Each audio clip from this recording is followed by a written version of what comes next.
This is Dr. Sirisha, working as Associate Professor in Institute of Aeronautical Engineering College. Today we are going to discuss about the most prominent searching techniques. One is linear searching technique and the other is binary searching technique. And we'll go through an example and followed by a Python code for the same. What do you mean by searching?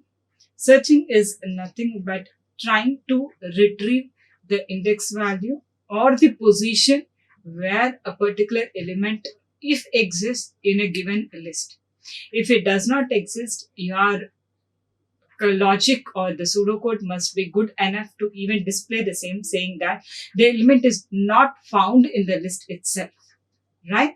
So here we are going to go for two techniques which demonstrate the same. One is linear search and the other is binary search. Let's start with the linear search. Linear search is a very simple and straightforward algorithm where I'm going to read a value or the key value, you can say, which I want to search for, right? Which I want to search for in my list. Then I'll be comparing that element with each and every element in the list. With each and every element in the given list. If that element is found, say at index value, say at index, say ith index, the element is found, then I'm going to just print that at position I plus 1, the element is been found. If it is not found, if the element for which you are searching in the list is not present in the list itself, then I'll simply return -1 in my function and I'll just say that the element is not found. But the drawback with this searching technique is it is highly complicated in the complexity point of view. Its time complexity is big O of n. Why? Because in the worst case, the case where you are trying to search for an element which is not present in the list, when you are going to compare your key element with each and every element in your list. That itself is one of the biggest drawbacks. It means as you are comparing with each and every element in an unsorted list, the time complexity is order of n, which is very, very high. Okay, if the number of elements in your hands are very less countable, they are countable in the sense if you have around 10 to 20 elements, then linear search is a quite comfortable one. You can search for that element very easy. But if the size of the list increases exponentially, then it will be a tough task. With the time complexity raises a lot. Let me explain you the same with an example. I've taken a list of 5 elements where I'm trying to search for an element 18. My key is 18 over here, right? So I'm going to initialize the variable I to the least index value, which is 0. Now I is initially pointing to the 0th index value, which is 21. So is 21 the element which I'm searching for? No. So kindly increment the index value or the I value by now I is been incremented and its value is 1 and now it is pointing to index value 1 whose element is 36. Is 36 equal to the key value or not? It is not. The condition fails. As the condition fails, increment I. Now I is incremented. Now it is pointing to index value 2 where the element is 54. Is 54 the key element which you are searching for, which is 18? No. So kindly increment your index I value. So now I is going to point to your index value 3 now. It is going to point to the index value 3 now. Have a look. So as it is pointing to index value 3 now, and it is pointing to the element 18, and your key is also 18. Yes, there is a match. As it is a match, we are going to return I value. What is the value of I? 3. We can simply say that the element is found at index value 3, or even we can say that at position 4. Have a look, guys. So the element is present in second, third, and fourth. Fourth position, the element is found. So either way, or if, for example, say, let's take a scenario where you are trying to find an element which is not present in the list itself. Let me take a value something. K is equal to, say, 1. Simply 1. Okay. I'm going to initialize my index initially to the 0th index. Is 21 equal to 1? No. So I is going to get incremented, and now I is pointing to index value 1, thereby the value 36. Is 36 is equal to 1? No. Right? So I is being incremented. Now I is pointing to index value 2, which is 54. Is 1 equal to 54? No. Increment the index value I. So I is pointing to now index value 3, which is 18. Is 1 equal to 18? No. So again increment the value of I. Now I is pointing to index value 4, which is holding 29. So is 29 equal to 1? No. Increment I, the same process. If you increment I, now I has gone out of limit. Out of limit. The limit of I was from 0 to 4, including, right? Now it has gone to some value which is out of the limits. That means you have reached the end of the list and you have crossed it. You have even checked the last element also. In this case, we can say that element is not found. Simply, if you are writing if you are writing a function, you are placing this logic in a function, this written -1 or 0, say that the element is not found. Okay, this is the simple example for your linear search. As I said, we are comparing each and every element in the list unless you find it, right? So the time complexity is high. See, to give a demo in just 5 minutes, 5 elements, I took 5 minutes hopping from one element to other. What if there were 100 elements and the element which you are searching for is not there in the list? The time complexity is very high.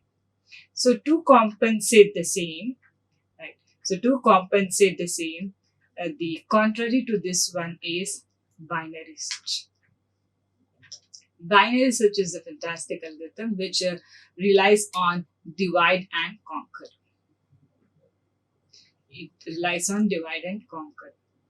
It divides the list into two halves, at every iteration. With each and every search, it is going to break that into two halves.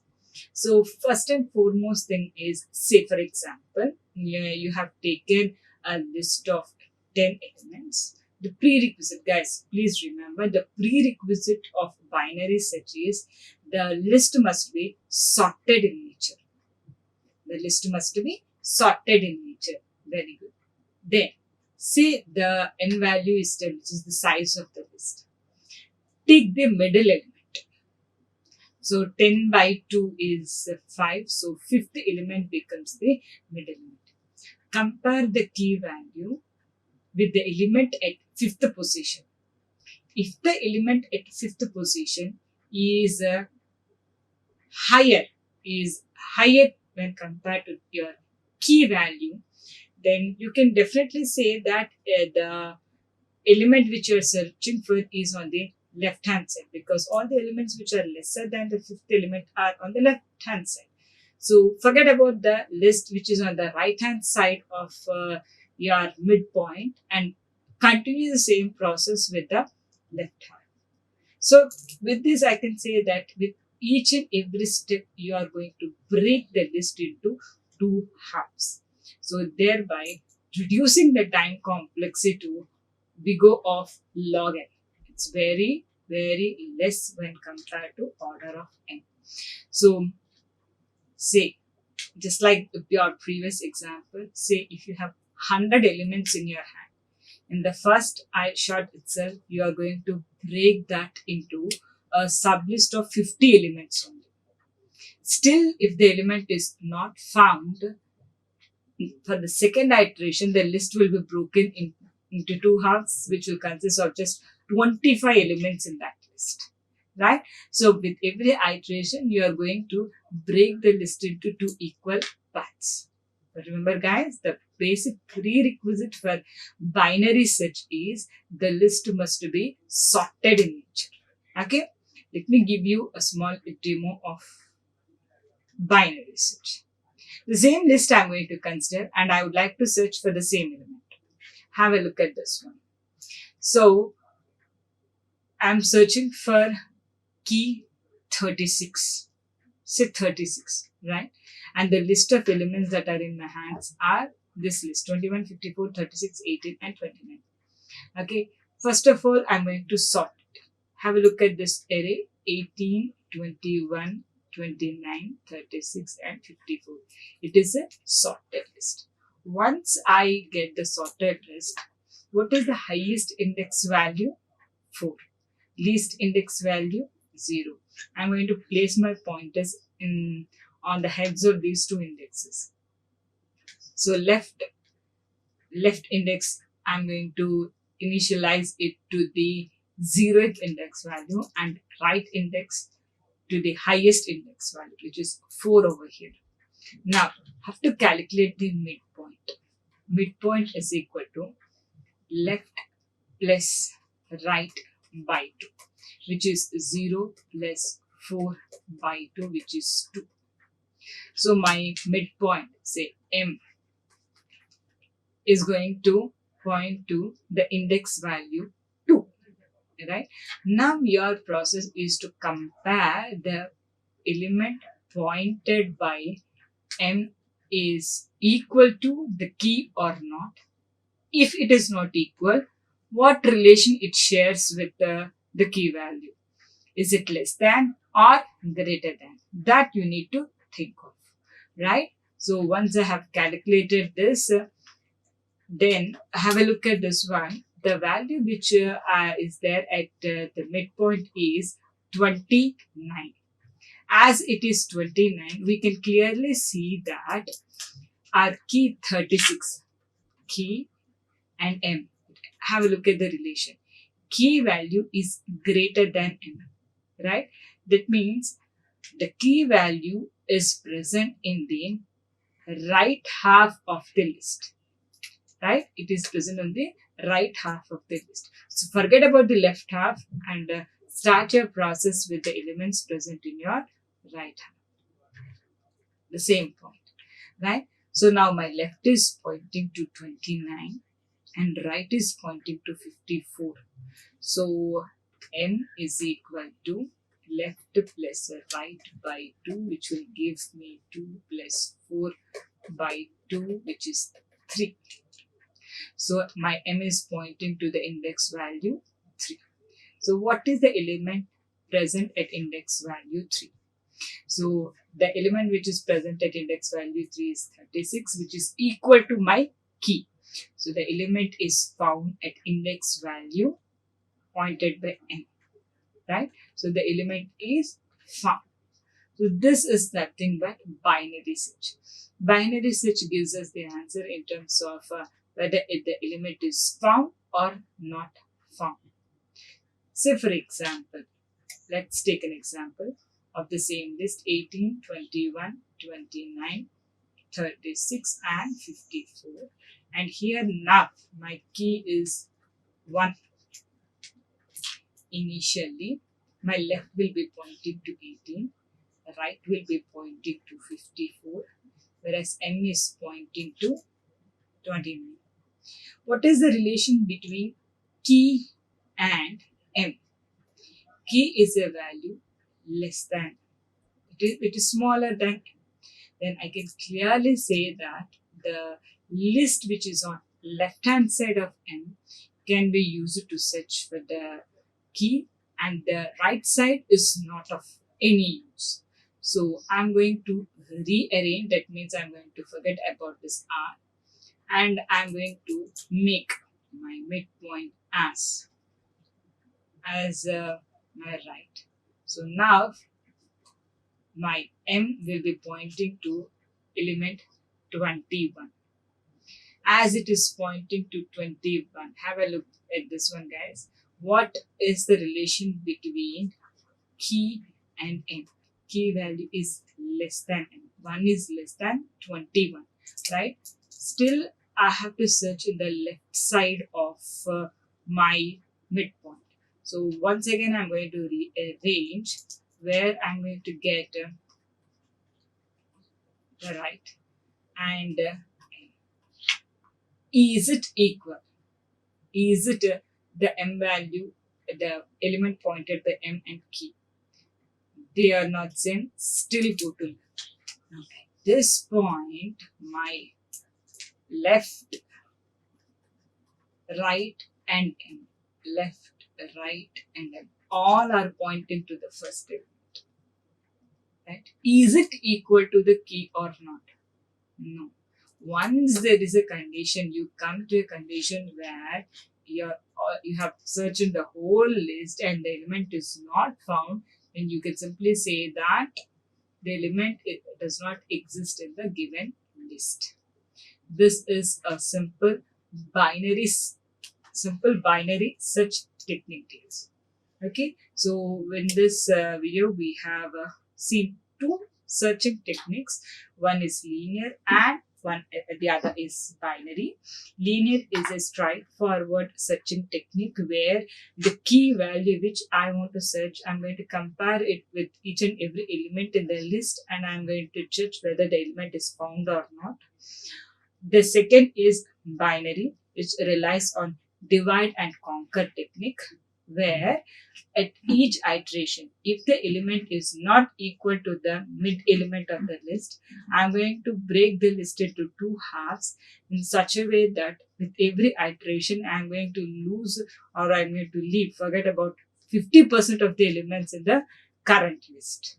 Okay, this is a short note on linear and binary searches with example. Now let's look at Python code of the same.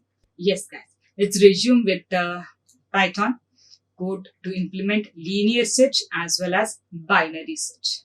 So this is my Python shell where I'm going to execute my program. Let me open the script. Okay, this is a fresh script where I'm going to implement linear and binary search.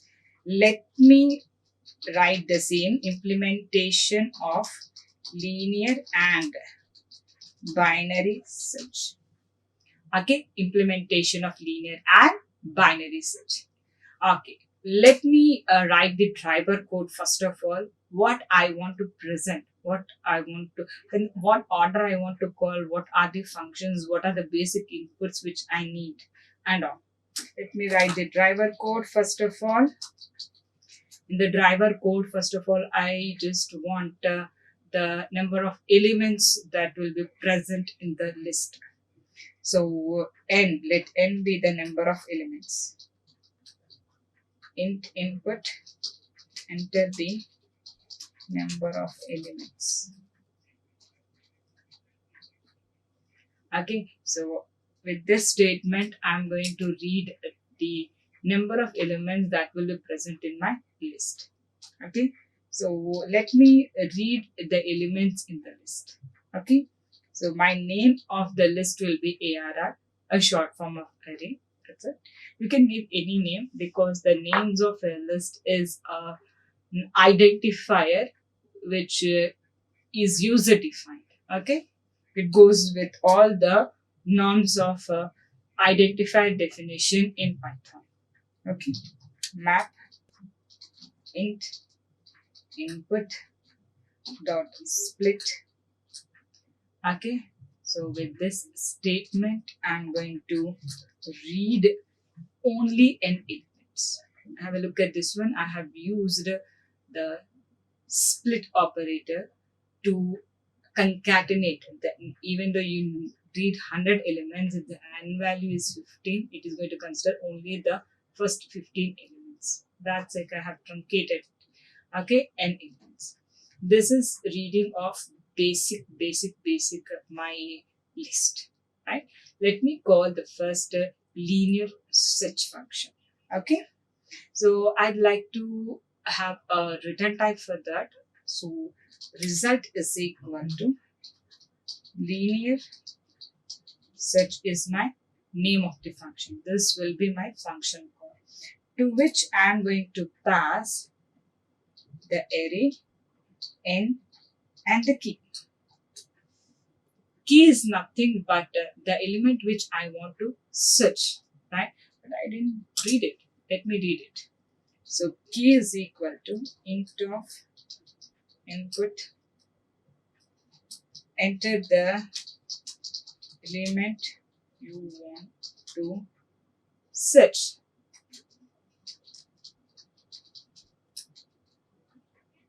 Okay, so here my reading process is done. The number of elements, the list of elements, and the key which I am searching for. So once I have done that, now I'm calling the linear search function. Okay, then I'm going to check whether the element is found or not, if found in which position. So the result I'm going to store in the variable res. So based upon that, if res is equal to -1, I'm using this as a breaking point where I went to, this is the worst case scenario where the element is not present in the list itself, right? So it will return, my function will return -1. So just print element not found.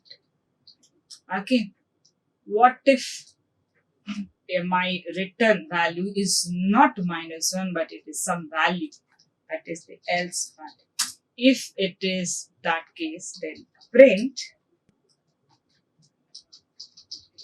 element is found at %d position. So as I'm talking about position, I have to take as the result variable is going to hold the index value. I'm going to take the position as one incrementation of the same. Okay, right, job done. So this is my linear search. Okay, so before saying, I just want to go with the function of linear search. So def linear search is the function definition here I am writing, and my function definition have three parts. The one is the array, the second is the size, and the third is the key which I am searching for in my list. Okay, then let's do that logic in a range of n. So I am searching, I am going through each and every element present in the list. Okay, so my range function, if I've taken n, it runs from 0 to n-1 indexes. That means it is going to run throughout the given list. If the element in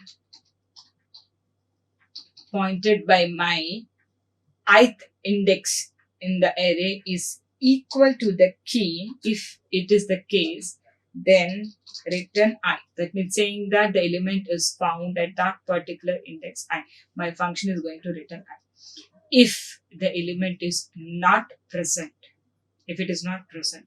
If it is not present, mane, the if condition is not going to execute for the whole list. So if it doesn't turn around, then I'm going to return -1 in case of failure. In case of failure, I'm going to return -1. Okay. So have a look at this function, my dears. So this is the function call. Okay, where I'm going to call my linear search function.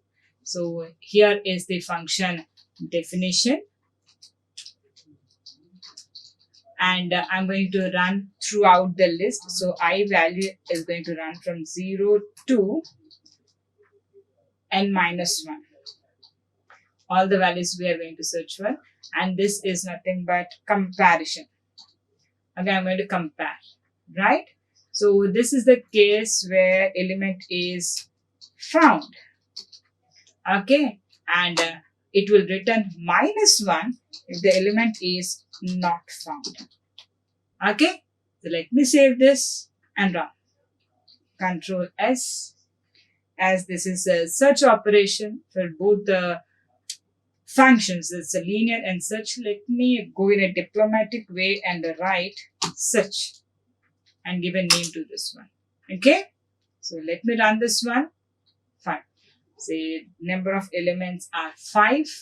The elements are 1, 2, 3, 4, and 5. I've taken random values, guys.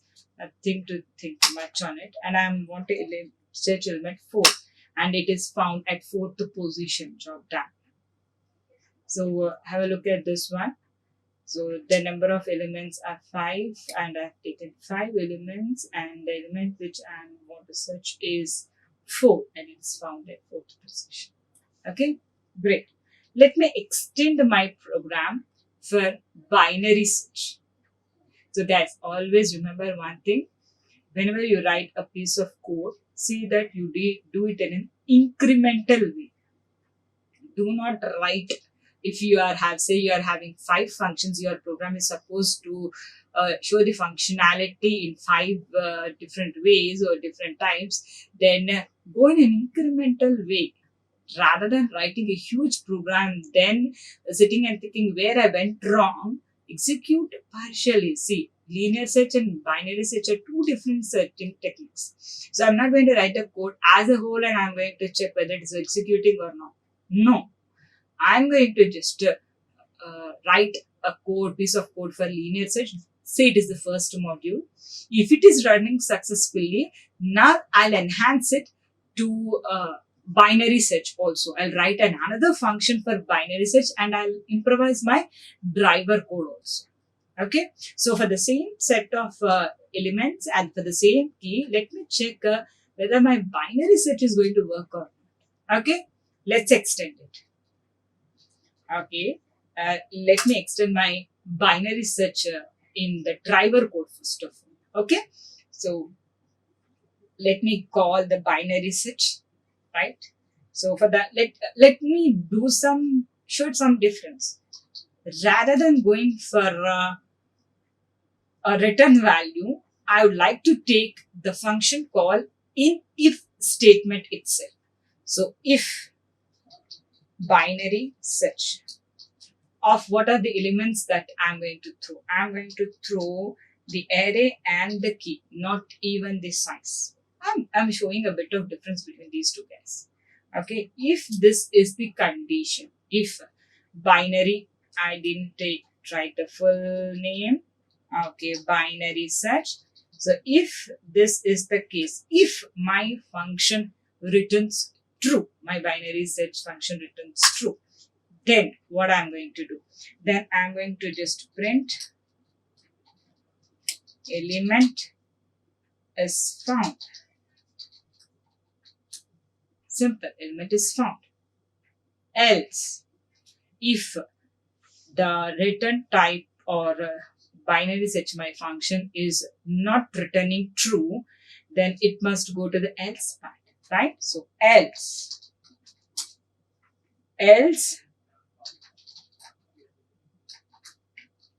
element is not found, right? So have a look.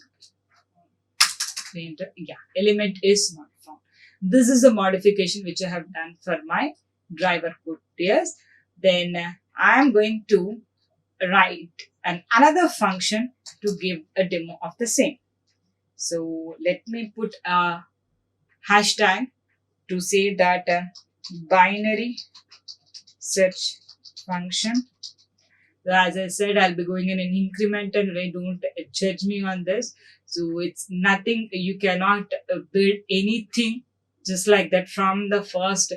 Even when variable declaration also, we never know which variable I need in my future course, in the due course of coding, right? So whenever required, I'm going to do that.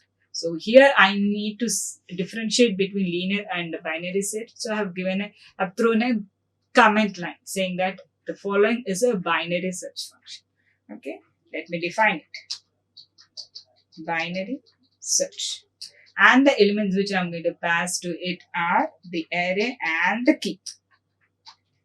Okay, yeah, let me start. So as I said, I need to hold the lower boundary and the upper boundary, the left or right, right? Let me take LB as the lower boundary, which is going to hold the 0th index, the lowest index, the initial state. And the upper boundary is going to hold the n minus 1th location index value, that is the highest index value. As I have not passed the length of the array as a parameter, I have to calculate it now minus 1. So this is how I'm going to assign my upper boundary with an index value. Okay, next. Initially, as I said, I'm going to work with the binary search in such a way that at the end of the story, I'm going to say whether the element is found or not, right? So let me do the same. So initially, I'm assuming that the element is not found. If it is found, I'm going to turn that found to true. So let me go through the whole list. So here I'm going to use a while loop. While my element is while the found parameter is false, that means I have not yet reached the element which I'm searching for, and the lower boundary is less than or equal to upper boundary. That means the left boundary should not cross the upper boundary, right? So unless these two conditions are true, I can say that I'm still searching for the element. I'm still searching, right?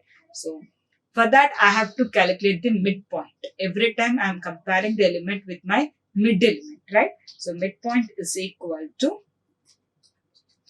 lower boundary plus upper boundary divided by 2. So this is how I'm going to calculate the midpoint. Once I calculate the midpoint, I have to just compare. If array of midpoint is equal to the key which I am searching for, right? If the midpoint is pointing to the element which I am searching for, then turn my found is equal to true. That is, the element is found. Okay, the element is found and return found. That means return true, right? What if the midpoint is not pointing to the key which you are searching for? Then you have to check the relation between the key and the midpoint. Is the key less than the midpoint or the key greater than the midpoint? Let's do the same. To change the positions of either the left boundary or the upper boundary. Let's do it. Elif. If my array element is less than key, if my array element is less than key, I have to change my lower boundary. Lower boundary is equal to midpoint plus 1. Right? What if the other case, if the element pointed by I is greater than key, right? Then I have to change my upper boundary. Upper boundary is equal to midpoint minus 1. Okay. So once this is done, if within the whole list, if it is done, then return found. By the end of the list, whatever you found, return found. If you find an element which you are searching for, then your return statement will return true to your function call, which is in the driver code. If the element is not found, then the initial value which you have initialized to false will never be changed, is never going to get changed. So ultimately you are going to pass false to your function call and say that the element is not found. It's quite simple, guys. Have a look at the code of binary search once again. I'm initializing the lower boundary and the upper boundary, and initially I'm taking that the element is not found because I have not started my searching process yet. Okay, so while my search process is going on, so to convert my statement into the logic, I'm going to check my found unless my found is false and my lower bound is less than or equal to the upper boundary. I'm going to repeat this search process. Have to do the search very simple. Take the midpoint, which is nothing but an average of lower and upper boundary, and compare that with the key. If it is equal to the key, then your searching process is over and it was a fruitful one. You have found that element.